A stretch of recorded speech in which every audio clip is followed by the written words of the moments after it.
கோழி கால் எப்படி க்ளீன் பண்ணுறதுன்னு பார்க்கலாம். எப்பவும் கோழி கறி மட்டுமே வாங்கி சாப்பிடாம, இந்த மாரி காலும் அடிக்கடிக்கு வாங்கி சாப்பிட்லாம். இதில இருக்கிற ஸ்ட்ரென்த்து வந்து கொலாஜன் இதில அதிகமா இருக்கு. அது வந்து நம்ம ஸ்கின்னு, ஹேரு, ஜாயிண்ட் மூட்டு எலும்புக்கெல்லாம் வந்து ரொம்பவும் நல்லது.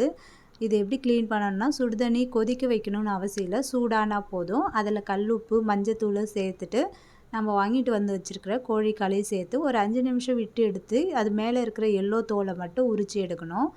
அது சுடு தண்ணீலே இருக்கட்டும். ரொம்ப சூடாவும் இருக்காது. கொஞ்சம் லைட் சூடா தான் இருக்கும். அப்போ வந்து எடுத்து ஒண்ணு ஒண்ணா உரிக்க ஆரம்பிச்சோன்னா, அப்படியே சூப்பரா உதிர்ந்து வரும். இந்த மாரி மஞ்ச கலர் தோலு ரொம்ப மெலிசா தான் இருக்கும்.